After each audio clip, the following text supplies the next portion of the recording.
चलिए आज नया सेक्शन शुरू करते हैं अकाउंट। तो इसमें सबसे पहले जो ट्रांजैक्शन कोड है वो है फैगल P03 और डिस्प्ले बैलेंसेस। वैसे तो ये जो तीन ट्रांजैक्शन कोड हैं ये आपस में इंटरलेटेड ही हैं, क्योंकि डिस्प्ले बैलेंस और display change line items and line item browser. तो पहले डिस्प्ले बैलेंसेस देख लेते हैं।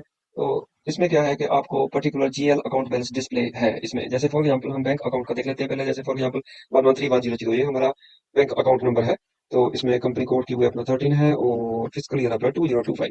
तो अगर हम इसको एग्जीक्यूट करते हैं तो ये देखिए, तो ये हमारे जो पोस्टिंग पीरियड है 12, उसको पोस्टिंग पीरियड ये पूरे लिस्ट आउट हो रखे हैं यहाँ पे। तो यहाँ पे हम हर एक पोस्टिंग पीरियड में क्या कितना डेबिट कितना क्रेडिट हो रखा है और कितना बैलेंस है ये पूरा डिस्प्ले करेगा। लेकिन यहाँ पे ये खत्म नहीं हो जाता इंटरफेस। यहाँ पे आगे इसमें हम जो ये जो आपको डेबिट क्रेडिट ट्रांजेक्शन का टोटल सभी दिख रहा है, इसको फर्दर हम ड्रिल डाउन कर सकते हैं।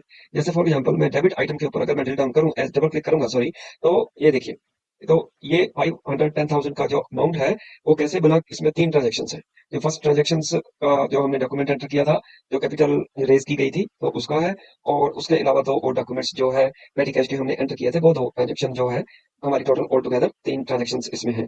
अगर इसको फर्दर ड्रिल डाउन आपने करना हो तो वो भी कर सकते हैं। जैसे मैं किसी पर्टिकुलर जैसे इस डॉक्यूमेंट को मैं सेलेक्ट कर लेता हूँ और यहाँ पे डिस्प्ले करता हूँ डिस्प्ले डॉक्यूमेंट। तो ये फर्दर ड्रिल डाउन हो जाएगा, उसमें दिखाएगा मेरे को लाइन आइटम 1 में क्या है, 2 में क्या है। अगर मेरे को नेक्स्ट लाइन आइटम को देखना है तो यहाँ से जैसे प्रीवियस लाइन आइटम या नेक्स्ट लाइन आइटम, यहाँ पे मैं लाइन आइटम 2 भी देख सकता हूँ और प्रीवियस जो लाइन आइटम 1 को देख सकता हूँ। अगर ओवरव्यू देखना है तो ओवरव्यू भी मैं देख सकता हूँ कि क्या हुआ था इस ट्रांजेक्शन में। बैंक डेबिट हो गया था और इक्विटी शेयर कैपिटल यानी कि 70,000 जो अकाउंट नंबर है वो क्रेडिट हुआ था। तो ये है हमारा जो ओवरव्यू ऑफ डॉक्यूमेंट। अगर इस डॉक्यूमेंट को आपको लेजर में ये लेजर ग्रुप के हिसाब से दिखा रहा है, अगर एंट्री व्यू में देखना है तो एंट्री व्यू में हो जाएगा। अगर जनरल लेजर व्यू में देखना है तो अगर इसका अगर मल्टीपल करेंसी में डॉक्यूमेंट एंटर हुआ है तो वहां पे डिस्प्ले करेंसी भी हो सकता है। लेकिन ये तो हमारा एक ही करेंसी में हुआ था तो इसलिए डिस्प्ले करेंसी में कुछ आएगा नहीं, क्योंकि और उसके अलावा ये है हेडर की जो डिटेल है। तो यहाँ पे हेडर को क्लिक करोगे तो आपको दिखाएगा कि रेफरेंस नंबर क्या है डॉक्यूमेंट का, किसने क्रिएट किया, कौन सी एंट्री डेट है और इसका ट्रांजेक्शन कोड कौन सा यूज किया गया था इस डॉक्यूमेंट को एंटर करने के लिए। और वो किस डेट को चेंज हुआ या किस डेट को इसकी एंट्री हुई। और ये टाइम ऑफ एंट्री भी बताएगा कि किस टाइम पे ये एंटर किया गया था।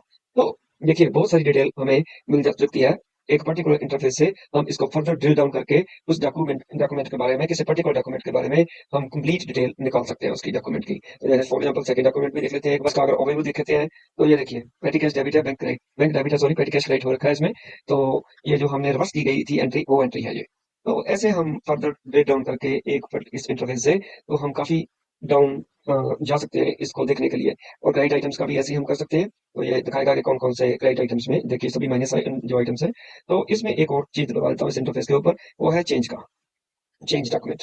तो मास चेंज और ये चेंज डॉक्यूमेंट, अगर चेंज डॉक्यूमेंट करना है, अगर डॉक्यूमेंट को आपको चेंज करना है तो यहाँ पे देखिए दो फील्ड जो हमने पहले भी देखे थे कि हम असाइनमेंट और टेक्स्ट जो फील्ड दो फील्ड रहते हैं इसमें ही चेंजेस कर सकते हैं, क्योंकि हमें बहुत सारे ऐसे फील्ड हैं जिनमें हम चेंजेस नहीं कर सकते, वो सभी यहाँ पे ग्रेड आउट हो रखे हैं। ना तो अमाउंट में, ना कंपनी कोड में, जीएल अकाउंट नंबर में, तो वैल्यू डेट, ये सभी फील्ड हम चेंज नहीं कर सकते। जो फील्ड हम चेंज कर सकते हैं जिसमें ऑप्शन पहले भी मैंने आपको बताया था कि आपको एक डॉक्यूमेंट को चेंजेस करने के लिए बहुत लिमिटेड आपको ऑप्शन मिलेगी, क्योंकि अगर आपको वो डॉक्यूमेंट गलत है तो आपको रिवर्सल करना पड़ेगा। तो ऐसे हम इसके ऊपर चेंज कर सकते हैं। अगर मेरे को ये सभी डॉक्यूमेंट सेलेक्ट करने हैं तो इसको वैसे तो यहाँ पे मेरे को जाके अगर मैं सॉरी सिलेक्ट ऑल डॉक्यूमेंट में करता हूँ। अगर मेरे को मास चेंजेस करनी है सभी डॉक्यूमेंट में इन वन को चेंजेस करनी है तो मैं कैसे चेंज कर सकता हूँ। जैसे फॉर एग्जांपल मेरे को सभी डॉक्यूमेंट में टेक्स्ट एंटर करना है, कोई भी टेक्स्ट एंटर करना है। मान लीजिए मैं अपना किया कंपनी कोड Q3 ही कर देता हूँ, ये टेक्स्ट एंटर कर देता हूँ सभी डॉक्यूमेंट में Q3 जुलाई 25। चलिए ये टेक्स्ट एंटर कर लेते हैं। तो एग्जीक्यूट चेंजेस करूंगा जब मैं, तो सभी डॉक्यूमेंट्स में देखिए सभी document changes have been saved. तो अभी मैं पर्टिकुलर डॉक्यूमेंट के ऊपर जाके इसको डबल क्लिक करके देखूंगा तो इसका सॉरी, अगर मैं इसको सिलेक्ट करके अगर मैं इसको डिस्प्ले करूंगा तो देखिए ये सभी डॉक्यूमेंट में टेक्स्ट आ जाएगा। किसी भी डॉक्यूमेंट को आप डिस्प्ले करके देख सकते हो। फॉर एग्जाम्पल मैं लास्ट वाला भी क्लिक करके सिलेक्ट करके देख लेता हूँ, ये देखिए, तो इसने सभी डॉक्यूमेंट में ये टेक्स्ट ऐड कर दिया। तो ऐसे मास चेंजेस का भी हमें यहाँ ऑप्शन मिल जाता है। बाकी ये हम सॉर्टिंग असेंडिंग डिसेंडिंग ऑर्डर, ये तो सभी लिस्ट व्यूअर वाले जो हमारे ऑप्शंस है वो है। तो यहाँ पे एक एक्स्ट्रा ऑप्शन भी आपको दिखाई दे रही है कि यहाँ पे समेशन डिस्प्ले सम, तो आप सम भी कर सकते हो। वो उसके लिए एटलीस्ट आपको एक कॉलम को यहाँ पे सेलेक्ट करना पड़ेगा। जैसे मैं ये सिलेक्ट कॉलम सेलेक्ट कर लेता हूँ तो इसको डिस्प्ले करता हूँ, तो यहाँ पे देखिए सम हट गया। और जैसे ही मैं उसको दोबारा इसको सेलेक्ट करके सॉरी इसको सेलेक्ट करके दोबारा करता हूँ तो यहाँ पे सम आ जाएगा। तो ऐसे हम इसको लेकिन यहाँ पे ये ऑप्शन यूज़ नहीं होगा सब टोटल का, क्योंकि हमें इसकी जो लेआउट है वो डिफरेंट है। तो इन ऐसे हमें बहुत सारी ऑप्शंस मिल जाती हैं इस स्क्रीन के थ्रू। फर्दर ड्रिल डाउन करके हम डॉक्यूमेंट को, तो बहुत सारी ऑप्शंस यहाँ पे हमारे पास अवेलेबल हो जाती हैं। तो ड्रॉप डाउन में भी कुछ आप देख सकते हो, जैसे फॉर एग्जाम्पल मैं इस पर्टिकुलर अकाउंट का, जैसे अकाउंट नंबर को मैं देख रहा था, तो इसके मैं मास्टर डेटा के ऊपर भी जा सकता हूँ। जैसे मेरा बैंक अकाउंट का ये अकाउंट नंबर है, अगर मैं एनवायरनमेंट में जाके मास्टर डेटा के ऊपर जाऊंगा, तो ये मेरे को उस अकाउंट, ये देखिए यहाँ पे लेके आ गया मेरे को। तो यहाँ पे मैं डिस्प्ले कर सकता हूँ, फाइंड आउट कर सकता हूँ, जैसे 113100। तो यहाँ पे मेरे को मास्टर डेटा भी डिस्प्ले हो जाएगा। तो ये देखिए, ये मेरे पास आ गया। तो इसका, इससे मैं वापस भी जा सकता हूँ, फिर वही स्क्रीन के ऊपर आ जाऊंगा। तो ऐसे हम मास्टर डेटा भी डिस्प्ले कर सकते हैं। तो इसके बाद अगर हमें, तो डॉक्यूमेंट करेंसी करेंसी की बात हमने कर ली पहले ही। Next document currency account display, और यही हमारे पास ऑप्शन यहाँ पे अवेलेबल है। तो there are so many changes, हम वहाँ पे यहाँ ऑप्शंस जो है यूज कर सकते हैं इस स्क्रीन से। तो चलिए नेक्स्ट देख लेते हैं, फैगल L03। तो इसका क्या मतलब है, इसमें क्या है? ये तो बिल्कुल वही इंटरफेस है जो हम नंबर ऑफ टाइम्स यूज कर चुके हैं, और वो था FBL03।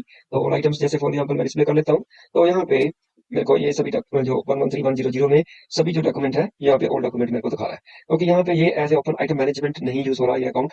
तो इसलिए यहाँ पे ओपन का स्टेटस नहीं है, तो यहाँ पे पोस्टेड का स्टेटस है।